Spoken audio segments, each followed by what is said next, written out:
महाराज की जय। जगद्गुरु संत तुकाराम महाराज की जय। सद्गुरुनाथ सच्चिदानंद श्रीपाद भगवान की जय। सद्गुरुनाथ सच्चिदानंद रामदास भगवान की जय। सद्गुरुनाथ सच्चिदानंद पांडुरंग भगवान की जय। आत्माराम गिरी महाराज की जय। अवधूत चिंतन श्री गुरुदेव दत्त गोपाल कृष्ण भगवान की जय। तरी अवधान एक वेळ दीजे मग सर्व सुखासी पात्र होईजे। हे प्रतिज्ञेतर माझे उघडायका। गुरुर ब्रह्मा गुरुर विष्णू गुरुर्देव महेश्वरा। गुरु साक्षात परब्रह्म तस्मै श्री गुरुवे नमः। जयाचा जनी जन्म नामात झाला। जयाने सदा वास नामात केला। जयाच्या मुखी सदा सर्वदा नाम कीर्ती। नमस्कार माझा सद्गुरु ब्रह्मचैतन्यमूर्ती। ब्रह्मानंदं परमसुखदं केवलं ज्ञानमूर्ति। द्वन्द्वातीतं दोषदृष्टं तत्त्वस्यापि लक्षणम्। एकं नित्यं सर्वदी साक्षीभूतं भावातीतं त्रिगुणरहितं सद्गुरुं नमामि। तरी आव्हान एक वेळ जे मग सर्व सुखाचे पात्र होईचे। हे प्रतिज्ञेतर माझे उघडायका। बघा आज आपण सर्वजण साधक बंधू सर्वजण आपण या पवित्र अशा दत्तात्रयाच्या पावनभूमीत सर्व साधक आज सद्गुरु पांडुरंगदादा यांचा प्रगट दिन सोहळा आणि या प्रगट दिन सोहळ्यानिमित्त एक दिवसीय वैष्णव मेळावा। बघा साधू संतांचं हे प्रयोजन कशासाठी, हा धर्म मंडळ कशासाठी। बघा विचार केला तर हा जड जीवांचा उद्धार होण्यासाठी साधू संतांना अवताराला यावं लागलं। आज जर विचार केला तर हा समाज कुठेतरी प्रत्येक जण सुखासाठी सकाळी उठल्यापासून संध्याकाळपर्यंत सुखासाठी धडपड करीत आहे। आणि ते सुख म्हणजे काय हे आपल्याला साधू संतांनी सांगितलं। आणि ते सुख आपल्याला कशाने प्राप्त होईल हे आपल्या सद्गुरूंनी आपल्यासाठी सांगितलं। पहा आपण ज्या धर्ममंडपात बसलोय हे प्रभू दत्तात्रयांच्या मंदिरात आपण आज पाहिलं तर बघा आपण इतके भाग्याचे आणि विशेष करून बघा हा वैष्णवांचा मेळावा, वैष्णवांचा मेळ, वैष्णव या शेडगावमध्ये कोण कुठून प्रत्येक जण इथे आले। बघा मला एक सांगायचं असं की ह्या शेडगावकरांचं इतकं भाग्य की बघा इतकं तुम्हाला देवे तितके धन्यवाद की बघा या तुमच्या पावनभूमीत सद्गुरु पांडुरंगदादा महात्म्याचे पाय लागले। आणि बघा या सर्व शेडगाव परिसरामध्ये आज आपण पाहिलं तर बघा दादांनी असं कोणतं गाव नाही तिथं दादा गेले नाही। दादांनी इतकी धडपड केली ही कशासाठी केली तर ह्या सर्वसामान्यांचा उद्धार होण्यासाठी दादा म्हणजे महात्मा। जर विचार केला तर सद्गुरु पांडुरंगदादा कोण आहे हे जर पाहायचं असेल तर मी छाती ठोकपणे सांगतो जो आषाढी सोहळा निघतो ना त्यावेळेस पाहायचं सद्गुरु पांडुरंगदादा कोण आहे। त्याच वेळेस कळेल ज्या दिवशी तुम्ही सद्गुरूच्या आषाढी वारीत येतात त्यावेळेस कळून आपला महात्मा कोण होता। बघा अहो विचार केला तर बघा आज एक महिन्यापूर्वी आपण पंढरपूरला सर्वजण गेलो। बघा त्यावेळेस या महात्म्याच्या दिंडीकडे जर पाहिलं तर अनुग्रहित साधक मुलांना तर अवस्था होतीलच, पण बाहेरचा पण समाजाने जर पाहिलं तर त्या समाजाला पण आज सात्विक भाव नुसतं दादांच्या दिंडीकडे पाहिलं तर व्हायचं. आज विचार केला तर ज्या महात्म्याने सद्गुरू पांडुरंग दादांना ज्या ब्रह्मनामाचा उपदेश झाला बघा, आपण जर पाहिलं मी तर ज्यांच्या आपल्या सद्गुरूंचा सोहळा ज्यांनी म्हणजे दादांनीच करून घेतलं, पण ज्यांच्या मनात आलं की आपल्या सद्गुरूचा कुठेतरी दिंडी सोहळा निघावा, खरंच मी त्यांना आणि असे बघा असे त्या ज्यांच्या मनात आलं ज्यांनी दिंडी सोहळा दादांनीच केलं, ज्यांनी दिंडी सोहळा म्हणजे काढला त्यांना मी खूप धन्यवाद देतो. जर दादा जर पाहिलं तर बघा आज विचार केला तर खूप दिंडी सोहळ्यातलं उदाहरण घ्या, हा समाज कुठं चाललाय विचार केला तर बघा. प्रत्येक महाराज लोकांचे असे त्यांचे जे काय वाहन टेम्पो त्याच्यावर बॅनर आवड कशासाठी, पण एकमेव माझा श्रीपाद बाबाचा असा संप्रदाय कोणत्या महाराजाचा आणि आपल्या सद्गुरू दादांच्या दिंडी सोहळ्यात कुणाचा फोटो तरी दिसला का विचार केला तर आचरण कसं करावं किंवा हा समाज कुठे भरकटतोय असे सद्गुरू दादांनी लेकर तयार केले. पाहिलं तर बघा आज समाजात विचार केला तर लाखों रुपयाची उलाढाल करतात, पण खरं तत्व सांगितलं जात नाही. पण दादांनी सहजरित्या सर्वसामान्य जड जीवांना सहजपणे सांगितलं बघा. जर विचार केला तर माणसं म्हणतात की बाबा हे काहीतरी वेगळं आहे. आता आपण सगळ्यांना माहिती, पण मी सांगतो हे वेगळं नाही. जे साधू संतांनी केलं, जे साधू संतांनी केलं तेच आपण केलं पाहिजे बघा. जसं ज्ञानोबा तुकोबांनी जसं लिहून ठेवलं ज्ञानेश्वरीमध्ये ग्रंथामध्ये, तसंच माझ्या श्रीपाद बाबा दादांनी तेच अनुभवाला समाजाला आणलं. विचार केला तर पूर्वीच्या आईला पण लेकरं व्हायची आणि आत्ताच्या आईला पण लेकरं होतात. मग पूर्वीच्या साधू संतांना जसं झालं, आपण म्हणतो ते ज्ञानोबा होते, ते तुकोबा होते, पण जर आपण त्यांच्या जर दिलेल्या हरिनामाच्या शस्त्र जे आपल्याला दिले दादांनी ते जर घेऊन पाहिलं, जसं ज्ञानोबा तुकोबांना अनुभवले तसेच आज आपल्याला येतात. विचार केला तर पहा माझ्या श्रीपाद बाबा अवताराला आले आणि त्यांनी अवताराला येऊन सर्व जड जीवाचा कसा उद्धार केला. जिवंत उदाहरण जर पाहायचं असेल तर आपल्याला बघा संगीतामाई, बघा माझ्या महात्म्याची काय ताकद आहे. माईंनी बघा हाताच्या म्हणजे ह्या देहाने कोणती गोष्ट करता येत नव्हती, पण परमार्थाचा गाडा जसा दादांनी दिला ना तसा माईंनी परमार्थाचा गाडा हाकलण्यासाठी कितीतरी अट्टहास केला. सहज बोलायच्या. मला एक सांगायचं असं की आपला म्हणजे दादांनी असे बछडे तयार केले आणि आपण त्या वाघाचे बछडे असे आपल्याला असं तयार केलं सर्वसामान्य आपण लोक. आज विचार केला तर महाराज लोक परिस्थिती बघून जवळ करतात, पण माझ्या पांडुरंग दादांनी कुणाची कधी परिस्थिती विचारली नाही, तू कसा आहे काय पाहिलं नाही. दादा सर्वांच्या घरी यायचे. विचार करता आज महाराज लोकांचा काय थाटमाट आहे. फुलांच्या गाद्या त्यांचे पाय धुवायला त्यांच्या बॅगी आपण वाहतोय, पण विचार करा रस्त्यावरच्या पेतळाच्या पाया पडा, पण ह्या अशा महाराज लोकांच्या पाया पडू नका. मी छातीरोगपणे सांगतो, कारण आपल्याला दादांनी बघा एवढं ब्रह्मनाम ज्या महात्म्याकडं आज एवढे लेकरं तयार केली, पण कधी दाखवलं नाही समाजाला की बाबा मी अमुक आहे, मी तमुक आहे. आणि तसंच जसं दादांनी कार्य केलं तसंच दादांची माझी लेकरं तसंच कार्य. विचार केला तर दिंडी सोहळ्यात जर पाहिलं काय नियोजन करणारे, काय प्रयोजन करणारे. आपल्याला एक पाहुणा वाटे लावायचा तर किती हट्टास करावतो.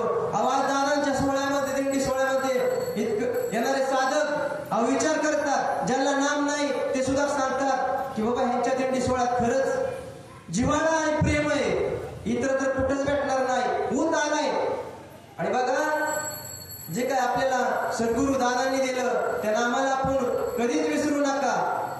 आपल्याला जे नाम दिलं त्या नामाचं आपण सतत चिंतन करा. आपण जे करायला पाहिजे ते करत नाही आणि जे करायला नको ते करतोय. बघा आज जर पाहिलं तर बँटिकचं दुकान आणि सोन्याचं दुकान पाहिलं तर आज काहींच्या ह्या म्हणजे कीर्तन प्रवचन विचार केला तर सगळीकडे बाजार आहे, हा बाजार भरलाय. पण माझ्या सद्गुरु दादांनी नामाच्या बाजारात तुम्हाला नामाचा बाजार दाखवला. म्हणजे तो नामाचा बाजार आणि त्या बाजारात तुम्हाला बाजार भरला नामाचा. आणि त्या बघा मला सांगायचंय ह्या ज्या परिसरामध्ये भोसले महाराजांचा आता जी मी क्षमा मागून बोलतो की आता सावता महाराजांच्या पुण्यतिनिमित्त कार्यक्रम होता इथं. बघा बाबांनी अभंग घेतला होता, पंढरी नामाचा बाजार. अहो शेडगाववासियांनो, इतके तुम्ही भाग्याचे, पंढरीच्या पांढरं पारणात मेला सगुण साकार रूपात ह्या धर्म मंडपात ज्यावेळेस भोसले बाबा बोलत होते सगुण साकार रूपात पांडुरंगाला यावं लागलं आणि तो हरी आपल्याला दिला. म्हणजे त्या नामाच्या बाजारामध्ये आपण तो हरी आपल्यापर्यंत त्या सद्गुरु दादांनी आपल्याला दिला. म्हणजे तो हरी आणि त्या नामाच्या बाजारात आपण आले. सोड हरी पदर पदर नामाचा बाजार मला झाला रे उशीर. सोड हरी पदर पदर नामाचा बाजार मला झाला रे उशीर. आपण त्या बाजारात आलोय, तो आनंद घ्या. बघा आज जर पाहिलं तर किती आनंद. अहो विचार केला तर कुठंच आनंद नाही. आणि आपण आनंद कशात मानतो. आज आपल्याला सुख दुःख काहीच वाटलं नाही पैसा करणार. जे असते ते ठेवले आनंद ते तैसेची राहावे आणि चित्ती असावे समाधान. तो पांढरा परमात्मा आहे ना, जसं करेल तसं आपण समाधानात राहिलं पाहिजे. पण आपण कुठं चुकतो, आपल्याला थोडं दुःख आलं तरी आपण त्या नावापासून परावृत्त होतो. पण विचार करा या साधू संतांना किती अट्टास करावा लागला, किती त्रास झाला, किती या समाजाचा त्रास भोगावा लागला. तसं तर आपल्याला नाही ना. अहो आपल्याला खूप म्हणजे इतकं सोपं करून ठेवलं. अहो ज्या महात्माचा आज प्रगट दिन सोहळा आहे. अहो विचार केला तर आपल्याला सगळ्यांना माहिती सर्व सुख आहे, सर्व सुख दादांना होतं. अहो पण दादांची जी गाडी मोटरसायकल ते आता पण आहे. अहो त्या टू व्हीलरवर दादांनी प्रवास केला, पुढे ती माळवाडी. अहो आता तरी सगळं सोपं झालंय आपल्याला, ऐकतंय आपल्याला. दादांनी किती हाल अपेक्षा सहन केल्या आणि सर्वसामान्य आपल्या जीवाचा उद्धार केला. आणि आज आपण दादांचा प्रगट दिन सोहळा साजरा करतोय. दादा जरी देहाने गेले असले तरी दादा आज आपल्यात ते.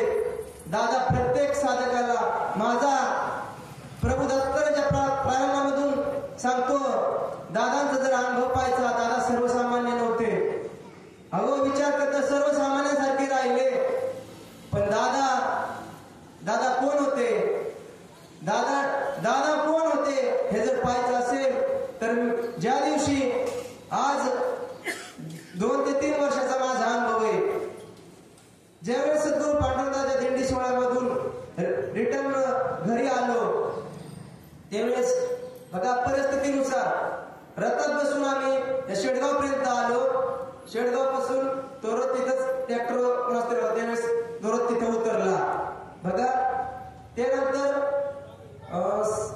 बरेच आता त्यांचे साधक वगैरे पण म्हणलं आपण मला त्रास द्यायचा, आपण जाऊ म्हणलं घरी. काय तर म्हणलं चोराचवाडी किती काही मधून चलत जाऊ म्हणलं. पण बघा दादा त्या टायमाला म्हणजे या शेडगावमध्ये त्या माणूस मी अजून बघतोय पण मला आतापर्यंत कधी दिसला नाही. स्वतः गाडी घेऊन आले आणि म्हणले महाराज कुठे जायचं, दिंडीहून आलाच वाटतं. म्हणलं हा दिंडीहून आलोय. म्हणले मला पण यायचे चोराच्या वाडीला.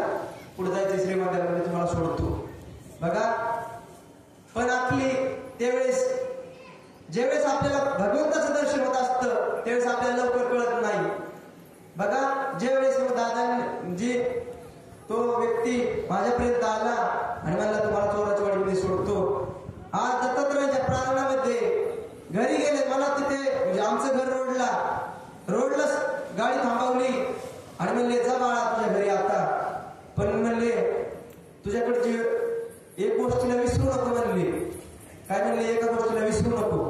थोडे मग त्यावेळेस लिंक लागली.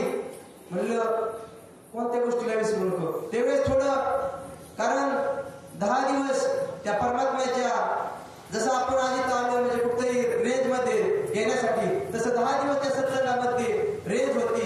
आणि म्हणलं बाबा तुम्ही शब्द तोडातून गेला. बाबा म्हणलं तुम्ही पाणी घ्या. पाणी द्यायला गेलो, पाणी पिले आणि म्हणलं बाबा तुम्ही इतक्या 12 वाजले होते रात्रीचे. म्हणलं बाबा तुम्ही जाऊ नका, थांबा इथेच. नाही म्हणले मला जावं लागेल, पुढे जायचंय, मला जावं लागेल म्हणले. तर घरापासून पुढे गेले. पूर्ण घरापासून पुढे गेल्याच्या नंतर दिसायलाच असा लक्ष प्रकाश पडला. आमच्या घरात दादांचा फोटो पुढे आणि असा लक्ष प्रकाश पडला. आणि त्याच्यानंतर आमच्या गावातून जवळ रोडला पुढे ती गाडी दिसाना, काय तो व्यक्ती दिसाना. आणि मग कळालं, म्हणलं सगुण साकार रूपात दादा आपल्यासाठी आले. आणि आज पण दादा, तुम्हाला सांगतो, आज पण दादा अनेक साधकांना अनुभव देतात. हा महात्मा त्यांचाच प्रगट दिन सोहळा आहे. आज पण दादा तुमच्या मनाची इच्छा आहे ती पूर्ण करतात. इच्छा पूर्ण म्हणजे काय? परमात्माचा खरा अनुभव आपल्याला दादांनी आणून दिला.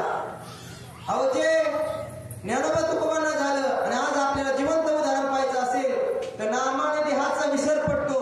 पाहायचं असेल तर एका मांजरीला गेल्याच्या नंतर कळतं. पडिला देहाचा विसर, जडला ब्रह्मानंदेश्वर. बाबांकडे काय हा समाज जातो, नुसतं डोकं आपटून येतोय. विचार करा. आणि आज आपण जर साधकांनी जर मानदेला आत्मारामदेवी बाबांचं दर्शन घ्यायला गेलं तर कळतं बाबांकडे तेवढं मोठं नाम आहे, तेच आपल्याला दादांनी दिलं. आणि कधी अपेक्षा केली का? आज विचार, मला आटपती घ्यायची सेवा, आटपती घ्यायची, कारण सर्व दादांचे लेकर आहेत आणि सर्व बोलणारे आहेत. म्हणून 2 पद म्हणून आणि एक अनुभव असा सांगतो की बघा आपल्याला जे भेटले ते किती मोठे आहे. आज विचार केला तर मी देवीचा दादांनी काय केलं, कुणाला जवळ घेतलं आणि आजचे महाराज लोक कुणाला जवळ करतात. मी देवीचा कट्टर एकमेव भक्त, बालपणापासून वयाच्या 5 वर्षापासून देवीची सेवा करणारा. बघा आज जर विचार केला तर हा समाज आज उगतीला नेणार आहे. सत्कर्माच्या गप्पा सांगणार आहे. सत्कर्माच्या गप्पा तुम्हाला अनेक सांगतील, पण अस्तित्वाची जाणीव करून देणारा एकमेव महात्मा म्हणजे पांडुरंग दादा आहे. अस्तित्वाची जाणीव करून दिली माझ्या सद्गुरू पांडुरंग दादांनी. आणि असं तसं नाही, नाम लोक म्हणतात नाम म्हणजे काय? अहो अनादी कालापासून परंपरागत आलेले, संतांच्या मुखातून आलेले ते नाम आहे. ते आम्हाला दिलं दादांनी. मला सांगायचं असं की मी वयाच्या 5 वर्षापासून देवीची भक्ती करीत होतो. देवीची भक्ती करताना एक 15-16 वर्ष झाले आणि वर्षाच्या नंतर 10वी-12वीचं शिक्षण झालं. शिक्षण झाल्याच्या नंतर इतकं ते देवीच्या मध्ये रममान झालो की ती सेवा, दररोज कार्यक्रम, दररोज गेलमळाचे कार्यक्रम, अनेक कार्यक्रम. पण सद्गुरू पांडुरंगाच्या जीवनात आले आणि आज एकमेव खरं कळालं, अधोगतीला चाललो होतो. पण कुठंतरी असं मी सांगत नाही की तुम्ही जी सेवा करताल त्या सेवेचं फळ तुम्हाला या नामापर्यंत आणतं. तुम्ही देवीची भक्ती करा, तुम्ही दत्तात्रयांची भक्ती करा, अमुक कोणत्या पण देवाची भक्ती करा, त्या भक्तीचं फळ तुम्हाला एक दिवस निश्चित भेटतं. म्हणून मी देवीची भक्ती करून इथपर्यंत आलो. पण आज एकमेव सांगतो, या महाराष्ट्रामध्ये श्रीगोंदा तालुक्यामध्ये जर छाती ठोकपणे सांगतो, आज कोंबडे बकरे असे अनेक जण कापित होते. आणि आज पण तुमच्या शेडगाववासियांना सांगतो, इथं पण कुणी ऐकत असेल, ह्या शेडगाव मध्ये सुद्धा मी अनेक कार्यक्रम केले. अहो जिथं 5-5 बकऱ्याची दावण कापायची, तिथं माझ्या सद्गुरूंनी जे नाम ज्या दिवशी भेटलं, दादांना म्हणलं देवीची जी काय भक्ती ती करणारच, पण त्यातून तुमच्या नामाचं आणि हा अंधश्रद्धेकडे जो समाज जातोय ही जनजागृती करायचं काम दादा मी करणार. आतापर्यंत हे सांगावं नाही, पण जसं आपण गुरु शिष्याचं नातं जोडतो. आपल्या जसं दादा आपल्या जीवनात आले तसं देवी भक्तीमध्ये पण हा समाज गुरु शिष्य म्हणजे गुरु आणि शिष्य असं जोडलं जातं. तर आज मी सांगतो, मी जवळ सांगायला नाही पाहिजे पण 600-700 चेले, आता आपण कसं गुरु म्हणतात 600-700 चेले मांडीव घेतले, पण एकमेव ताकद सद्गुरु पांडुरंग दादाची आतापर्यंत एक पण बलिदान किंवा पशु हत्या केली नाही. आणि असे बाहेर जर गेलं तर डायरेक्ट समाज बोलतो तुम्ही पशु हत्या करत नाही आणि कसं काय तुम्हाला आणि करायचं देवीचं करायचं कुठलं काय. पण बघा अहो तुमची करणी कवटाळ असू, भाणामती असू, दुसरं काही असू, आज विचार केला तर हा समाज अधोगतीला जातोय. पण माझ्या सद्गुरु दादाने मला नाम दिलं आणि त्या नामाच्या जोरावर कसली पण तुमची अनुभव असा, मी दिंडीत पण सांगितलं की वारजे माळवडच्या तिकडे पुण्यामध्ये मी कार्यक्रमाला गेल्याच्या नंतर आगोरी विद्यातला एक पुढा आला आणि मला ह्या पुढून देवऋषी आला म्हणजे श्रीमंतातून, त्याने आज काळूबाई होतोय आणि बकरं नाही कापलं आणि कसा घेतमाळ करतो, कसं देवीची घेतमाळ करतो. पण दादाची शक्ती काय, आपण कोणत्या महात्म्याची लेकर ह्या दृष्टीला तो सांगतो. बघा त्यावेळेस तो देवऋषी, अहो त्या देवऋषाला आज जर पाहिलं तर मी छाती डोकपणे सांगतो. आणि त्या देवऋषाने आज कितीतरी समाज त्याच्या मागे गळ्यात तुळतळ सोनं आहे. आणि तो देवऋषाचा पुढे आला आणि म्हणला महाराज तू कुठून आलाय, म्हणलं मी श्रीमंताला आले. मला म्हणले तुमचे गुरु कोण आहे, छाती डोकपणे सांगतो. आणि शेडगावासियांना पण माहिती, मी जर प्रत्येक कार्यक्रम करायला गेलो तर सांगतो माझा पांडुरंग मळके महाराज गुरु. आणि त्याच्यानंतर तो महाराज पुढे असा आल्याच्या नंतर त्यांनी सांगितलं बघा ह्या काही गोष्टी पण खऱ्यात, कोणत्या आगोरी विद्येतून मूठ मारणं कुठं काय, आपल्या संप्रदायात पण अशी मार त्यांना मूठ मारली होती. बाबांना पण घरकीर्तनात पुढे आलेले बाबांनी मागणी होती सगळं. तशी पुढच्या त्या आगोरी विद्येच्या शक्तीनुसार तो काही गोष्टी माझ्यावर त्याने मूठ मारली. पण मूठ मारलेली सुद्धा मागे सरकारची ताकद आपल्या नामात आहे. आणि मी आता त्यावेळेस तिला कोणतं कोंबड्या वगैरे काहीच दिलं नव्हतं. बघा इतकी ताकद आहे. मग आपण साधक हो, जनजागृती झाली पाहिजे. माईक स्वतःसाठी हा समाज काय पण सांगत सुटलाय, पण आपण साधकांनी कधी पशु हत्या करू नका. तुम्हाला जरी कुळदैवत कोणतं पण असो, आपल्याला नाम भेटलंय, गोडावर सगळं करीत जा किंवा गोडाचा नैवेद्य. आणि विचार केला तर फक्त कसं आहे, दुनिया झुकती है लेकिन झुकाना चाहिए. आज पाहिलं तर दुनिया कशी पण होती, पण माझ्या पांडुरंग दादांनी कुठतरी जनजागृतीसाठी दादांनी अवताराला आला धर्म रक्ष माया, प्रेम दिले सतू भक्ताला रे, वेड्या साधकाची वेडी माया रे बाहुराया, वेड्या साधकाची वेडी माया रे बाहुराया. बघा अवताराला महात्मे आले आणि त्यांनी आपल्याला उद्धाराचं आपल्याला साधन दिलं. बघा जर विचार केला तर ह्या नामात इतका आनंद आहे की बोलताच येणार नाही.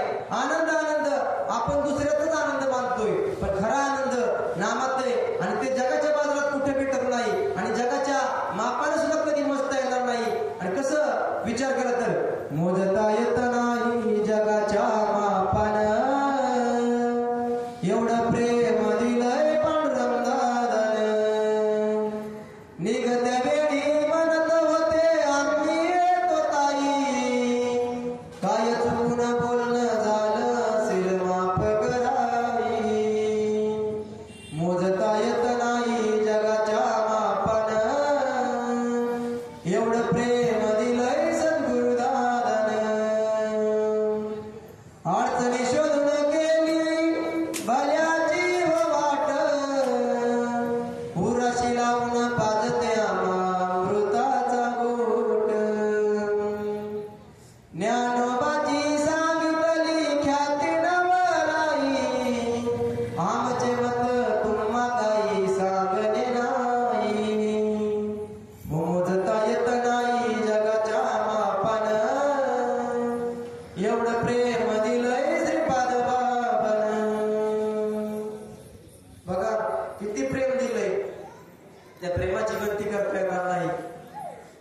म्हणजे आपलं दुःख त्यांनी जाणलं. त्यांना पातशनी फुलतो माझा मुगडा, पांडुरंग दादा माझ्या काळजाचा तुकडा, सद्गुरु आहे माझ्या काळजाचा तुकडा. जीवा भावाचं नव्हतं मला कोण, माझ्या जीवनात केलं त्यांनी, पोट भरून दिलं मला ज्ञान, मी गातो बघा त्यांचे गुणगान, घेतला जाणून माझा सारा तुकडा, सद्गुरु आहे माझ्या काळजाचा तुकडा. त्यांच्या नामाची कीर्ती आहे थोर, नाम घेऊन होऊया विभोर, त्यांच्या नामाचा अनुभव आहे रोकडा, सद्गुरु आहे माझ्या काळजाचा तुकडा, माझे गुरु माझ्या काळजाचा तुकडा. बघा, ज्यांना आपल्याला जे नाम भेटले त्या नामाला कधी विसरू नका. त्या नामाचं सतत चिंतन करा. आणि एक सांगायचं, हे कलीचं वार आहे, कलियुग आहे, तुम्हाला नामापासून पण बाजूला नेण्याचा प्रयत्न करतील, पण आपण वाघाचे बछडे त्या नामावर श्रद्धा ठेवा. आणि अधिष्ठान आपलं सर्वांचं सद्गुरु दादा आहे. एक आज मी सांगतो, म्हणजे माफी मागून बोलतो, विचार केला तर आपलं बाकीकडे पहा कसं चाललंय. बाकीकडे असं चाललंय, राजा असतो ना, मग राजा गेल्याच्या नंतर त्याच्या गादीवर राजाचा मुलगा असतो. महाराज कुठेतरी हे सांगणं ऐकवण्यातून चुकीचं आहे. मी माफी मागून बोलतो की आपण ज्या राजाचे लेकर आहेत, आपल्या सर्वांचे सद्गुरु दादा इथं. आपण विचार केला तर साधक ज्ञान आणि अज्ञान विचार करा. आपण म्हणतो आम्ही अनुग्रह ह्याच्याकडून घेतलाय, त्यांच्याकडून घेतलाय, पण सर्वांचं आपलं अधिष्ठान सद्गुरु पांडुरंग दादा आहे. आणि त्या दादांचं अधिष्ठान म्हणजे आपल्या अधिष्ठानचे दादा आहे सर्वांचं. म्हणून आपण म्हणजे माफी मागून बोलतो की मी पण दिंडीत असताना एक ठरवलं. बघा, जसं आपण ज्या गुरुचे लेकर आहेत त्या गुरुचा म्हणजे मीच जात नाही, मी सांगणं चुकीचं आहे, पण मी दिंडीपासून आणि आश्वासन देऊन सांगतो भाऊ की छातीटोकपणे सांगतो की ज्या आपल्या दादांचा दशमीचा सोहळा असतो, त्या दशमी सोहळ्याला बघा आपल्या गुरुचा सोहळा येतो. आणि त्या दशमीला सर्व साधकांनी येणं हे एकमेव म्हणजे मी दिंडीपासून सांगते, जी स्वतःचा छातीटोकपणे निर्णय घेतलाय. तसंच दत्तात्रयांच्या प्रार्थनेतून सांगतो की त्या दशमीला सर्व साधकांनी, नाही जमलं एखाद्या दशमीला तर सर्वांनी आपण दशमीला येऊन आपल्या सद्गुरु दादांचा म्हणजे दादांचं कार्य तेच करतात. आणि ते दादांचं कार्य किती मोठं आहे किती लहान हे आपण काय वर्णन करू शकतो. त्यासाठी आषाढी सोहळ्याला यायचं आणि पाहायचं आपल्या दादाची ताकद काय, महात्मा काय. बघा, त्या महात्म्याने ज्या आज विचार केला तर जो नाही घे शिष्याची सेवा, जो शिष्याची सेवा करून घेत नाही तो सद्गुरू असतो. आणि आज समाजात पाहिलं तर शिष्याकडून सेवा करणारे भरपूर आहेत, पण आपल्या दादांनी कधी कुणाकडून सेवा करून घेतली नाही, कधी कुणाकडून काय करून घेतलं नाही. ज्या माय दादा विचार केला तर ज्या ताईंच्या घरी जर मुक्कामाला असले तर त्या ताईंनी म्हणावं, दादा तुम्हाला मी 2 तांबे आंघोळ घालते. दादांनी म्हणावं, ताई नको. दादांनी त्या ताईच्या पाया पडावं. अहो, काय महात्मा होता. खरंच आपण चिंतन केलं तर कळत आपल्याला. अहो, आपल्याला कुठं जायची गरज नाही, कुठं जाऊ नका. आपल्याला सद्गुरू असा मोठा भेटलाय. अहो, एवढा मोठा सद्गुरू भेटून सुद्धा आपण परत दुसरीकडे कुठे फाटेपडी सुटतोय. अहो, या नाम घगरा हुनी वाढ नाम आहे, कुठं जा परत तिथंच यावं लागल, कुठं जा.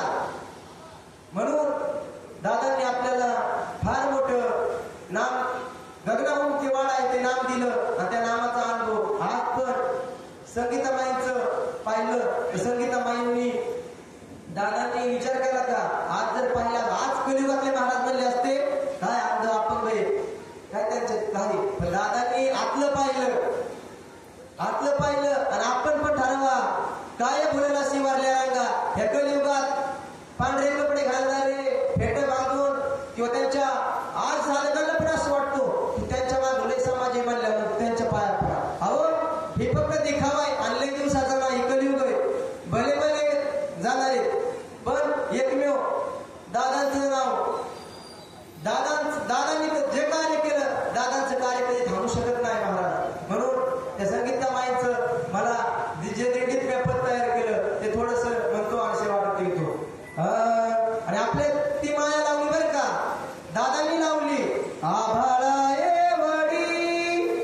संगीता माई माया तुमची.